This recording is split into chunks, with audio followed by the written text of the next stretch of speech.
Ahora le voy a dar la palabra a Carlos Beristain.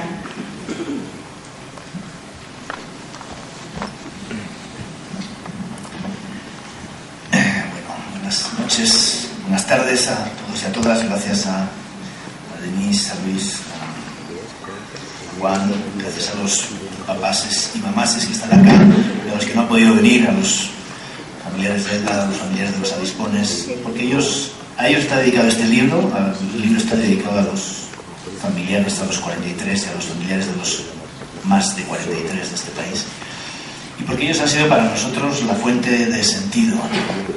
Cuando desde hace unos años tenía una reunión en Madrid con que había sido ya premio Nobel, Darío Fo, un juglar, además de premio Nobel. Él decía que una de las conquistas del poder en el mundo ha sido convertir la historia en un armario lleno de polvo por el que nadie se interesa. Y sin embargo, los pueblos, las víctimas de muchos países, de muchas guerras, de muchas situaciones de violencia, han tenido maneras de rehacerse a base de reconstruir sus historias. Y este libro es un intento de ayudar a reconstruir esas historias desde una perspectiva diferente. No es nada nuevo en términos de las revelaciones de cosas que ya están en los informes, ¿no? Porque hay gente que me ha preguntado, bueno, ¿qué cosas se cuentan que no están en los informes? Son las cosas de los informes, en términos de los hechos. Lo que se cuenta es una historia que llevó a poder hacer esas investigaciones, esos informes, y una historia que no cabe en el lenguaje de los informes. A mí siempre me ha gustado escribir otras cosas, ¿no? Más vivenciales, más personales, más para compartir con los amigos, cuadernos, ¿no? Y durante el año y medio que duró nuestro trabajo no pude escribir nada que no fueran los informes. Claro, eran muchas páginas, pero también era una manera de escribir y de acercarte a una historia cuyo valor estaba en que lo que nosotros hiciéramos fuera indudable, fuera incuestionable, hasta donde se podía decir, porque había muchas cosas que tal vez no podríamos decir. Pero hay otra historia que no cabe en ese lenguaje, y esa es la historia que recoge o que trata de recoger este libro, ¿no? Una historia que no cabe en el lenguaje en el que fue contado lo que pasó en Iguala esa noche y la investigación, ¿no? El informe del GIEI se presentó el 24 de abril, y el 24 de abril presentamos también otro informe, en el año 98, el informe Guatemala Nunca Más, ¿no? 2 días después de cuya presentación fue asesinado Monseñor Gerardi, el obispo con el que trabajábamos. Y ese informe iniciaba con una cita de un escritor también muy querido, John Berger, ¿no? que dice: la promesa es que el lenguaje ha dado cobijo a la experiencia que lo necesitaba, que lo pedía a gritos, ¿no? Y esa ha sido, digamos, la razón de escribir. ¿Por qué escribir un libro así después de haber escrito los informes donde ya está, entre comillas, todo recogido, hasta lo que podemos investigar? Porque hay experiencias que necesitan reconocerse en un lenguaje en el que se puedan contar las cosas que no se han podido contar de otra manera, ¿no? Y esa es parte del sentido, si quieren, este libro no se basa en notas, ¿no? Se basa en notas mentales, si uno quiere, de cosas que fueron pasando y que no hubo nunca el tiempo de escribir, ¿no? Nunca hubo el tiempo de pensar sobre ellas. A pesar de que cuando estábamos trabajando, y es algo que trato de contar en algún momento, en realidad el trabajo del GIEI se dio en 2 tiempos, ¿no? Yo siempre decía, el tiempo en el que las cosas pasan, ¿no? Y el tiempo en el que te das cuenta de las cosas que pasan, ¿no? Y esos son 2 tiempos diferentes, ¿no? El tiempo en el que las cosas suceden y el tiempo en el que eres consciente de en el que están sucediendo las cosas, ¿no? Y a veces cuando uno hace una investigación como la que nos tocó hacer en el GIEI, entre esos 2 momentos no pasan meses, no pasan años, no pasan semanas, pasan a veces segundos, ¿no? Porque tienes que ver lo que está pasando y darte cuenta de lo que está pasando. Y eso es una parte de lo que se trata, se cuenta en el libro de muchas maneras, ¿no? Porque nuestro trabajo consistía no solamente en documentar lo que estaba pasando, sino también de hacer avanzar lo que estaba pasando hacia otro escenario transformador, hacia otro escenario diferente, ¿no? Y eso es lo que yo he tratado de contar, porque necesitaba primero digerir una historia de tantas maneras insólita, difícil, dura, ¿no? y que tenía que procesar de alguna manera, porque hay una historia tóxica también, ¿no? Cómo se escribe sobre cosas que son muy dolorosas y que han sido, no solamente son dolorosas, sino que te enfrentan a la deshumanización de las respuestas frente a las víctimas, ¿no? Y cómo escribir de esas cosas de una manera que ayude a transformarlas, no que ayude a describir el horror, ¿no? Porque esto al final nos deja en la constatación de cosas que no transforman y no mueven, ¿no? Y desde esa lógica, desde esa línea está escrito. También está escrito con una necesidad, ¿no? Con una intención de que esta no es la historia del caso Ayotzinapa, ¿no? El caso no es la historia del Chucky, la rana, el Gil, la barca, ¿no? Tienes la historia de la gente, es la historia de los familiares que están aquí, de los familiares de los avispones, de los normalistas, ¿no? Y tiene que ser contada desde ahí, porque hay una historia que se nos olvida, ¿no? Que es esta otra historia de la gente, y no es solo la historia sentimental del dolor y del sufrimiento de la gente, sino es la historia del sentido de muchas de las cosas de las que hacemos, ¿no?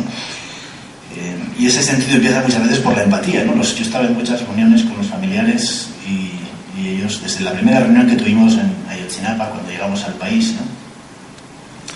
Y ellos nos dijeron: ustedes tienen nuestra confianza. Y les pedimos una cosa. Algunos de los que están aquí se levantaron y nos dijeron: por favor, no se vendan. Y en este por favor no se vendan, que a nosotros nos dejó totalmente... Es una pregunta que es muy fácil de responder, ¿no? Uno puede decir, bueno, no nos vamos a vender, hemos venido a hacer un trabajo y lo vamos a hacer. Pero hay muchas formas en cómo se tratan de desviar o de neutralizar nuestro trabajo, neutralizar incluso la investigación, que al final te llevan a situaciones en las que es fácil ver que ha perdido el sentido del trabajo que has venido a hacer, ¿no? Y esta es una manera de entender esa dimensión del no se vendan, que nos dijeron los familiares, ¿no? Cuando estábamos con el informe, yo siempre hacía una broma en el UGIEI, ¿no? La broma es que, bueno, en realidad, en lugar de publicar informes, tendríamos que escribir una novela, porque eran tantas cosas a veces increíbles que no se podían, tal vez, más que nadie nos iba a creer si lo contábamos en un lenguaje de un informe. A pesar de que el informe tiene que tener todas las pruebas, todos los elementos, todas las notas al pie de página, todas las constataciones, y que solo nos iban a creer si lo escribíamos en un lenguaje que pareciera una novela. Incluso el editor, en su momento, cuando en España, cuando hablamos de si yo me iba a animar a escribir esto, no me iba a animar a escribir algo que todavía no sabíamos qué iba a ser, me dijo: bueno, pues escribe una parte que sea verdad y otra parte que sea ficción, ¿no? Digo, no se puede escribir, esto es verdad, no podemos escribir algo que sea ficción sobre esto, ¿no? Pero hay cosas que tal vez os van a parecer ficción, pero no son, digo, eso es promesa de quien ha vivido esa historia, y lo que hemos vivido los 5 es cómo hemos vivido una historia desde la realidad de lo vivido, ¿no? Y es una historia también no es cerrada, o sea, yo creo que, bueno, mi manera de tratar de acercarnos a esa experiencia, de revisitar muchos lugares de los que hemos vivido las cosas y de contarlos de una manera que ayuden a quien lea a ponerse en la situación en la que nosotros estábamos, no a contarle la historia ya cerrada de lo que nosotros diagnosticamos de todo lo vivido, no, porque eso personalmente me interesa menos. Creo que me interesa más que quienes vayáis a leer, la gente que vaya a leer ese libro, esté cerca de donde estábamos nosotros, ¿no? Y se haga tal vez las preguntas que nosotros nos hicimos en ciertos momentos y las decisiones que tocó tomar, porque no teníamos una guía de cómo hacer una investigación de ese tipo, y eso tocó írselo inventando sobre la marcha, ¿no? Ir tomando muchas decisiones sobre la marcha. El libro puede llevar a quien lo lea a esos escenarios distintos de tomar decisiones, de la perplejidad de salir de una reunión, de repente ver lo que nos estamos jugando en este trabajo, ¿no? De repente ver qué hacemos y cómo manejamos la esperanza, los conflictos, los nuestros, los de los propios familiares, ¿no? Que son parte de ese... Entonces es una historia hecha a pedacitos, ¿no? Como un mosaico, si quieres, de historias que van llevando el camino que nosotros hicimos, ¿no? Y también cuenta cómo se cerró un camino, ¿no? Cómo se cerró ese camino en un momento, se trató de desviar la investigación, y eso no fueron solamente dificultades propias de una investigación, que las hay en todas las investigaciones, de un trabajo difícil, sino también estaban motivadas por el miedo a la verdad. Y muchas veces hablamos con nuestros interlocutores con los que trabajábamos que no es una buena receta el miedo a la verdad, ¿no? Que la verdad se empeña que si hay quien la empuja, y tenemos el ejemplo, siempre han sido los familiares en todos los países que por lo menos yo he conocido y con los que he trabajado y acompañado, quienes han seguido empujando esa verdad, ¿no? Y esa verdad terminará teniendo más impacto de lo que pensamos, ¿no? Cuando publicamos el primer informe, fuimos a hacer una presentación a la escuela también. Y cuando encontramos con muchos de los familiares, los encontramos más sonrientes. Y uno de ellos, Mario creo que está por ahí, ¿no? O Emiliano, yo no me acuerdo bien, cuando tomó la palabra nos dijo, es que ustedes nos ven ahora más sonrientes, ¿no? Y no hemos encontrado a nuestros hijos, no se nos ha quitado ese dolor. Pero estamos más sonrientes porque se nos ha quitado el peso de la mentira.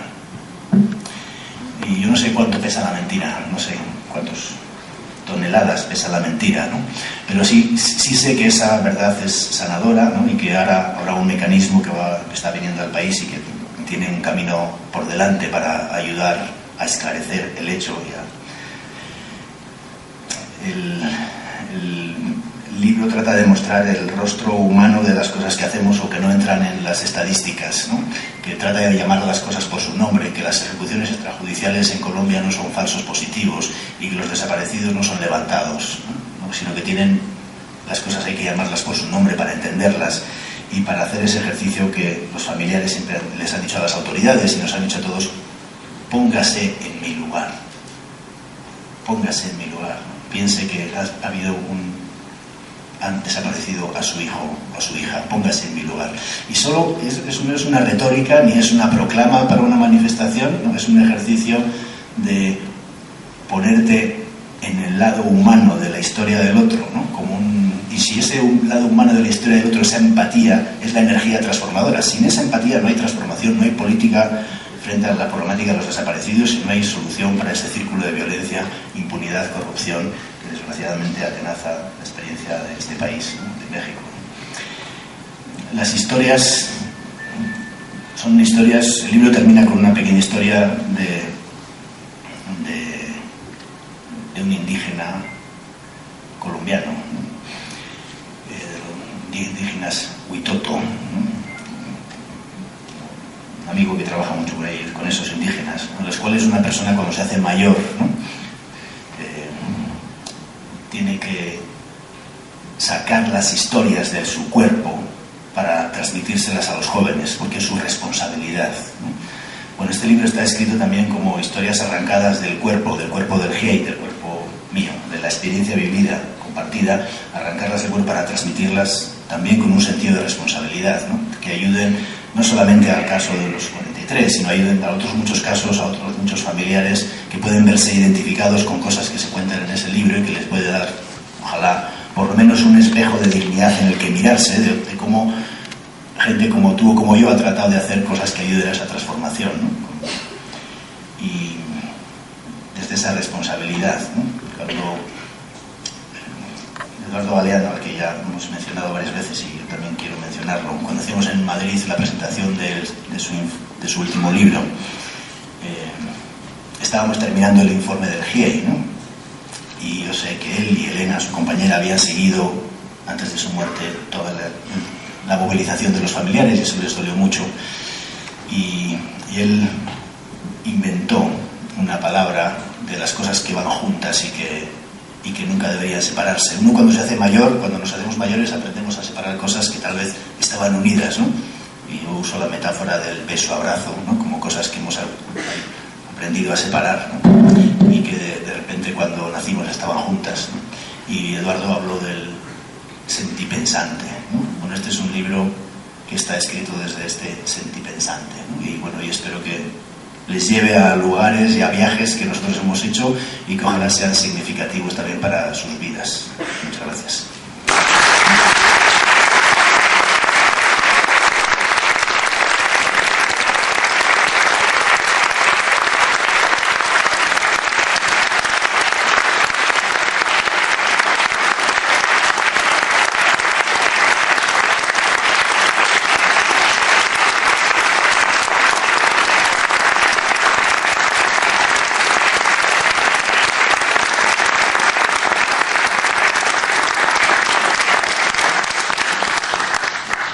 muchas gracias a todas y a todos, y en especial a nuestros presentadores, y bueno, más que nada a Carlos por traernos este otro lado de la historia muy importante para quienes estamos aquí. Desafortunadamente pues ya es un poco tarde, acordamos con el museo terminar más o menos a esta hora, entonces ya no va a ser posible tener preguntas y respuestas.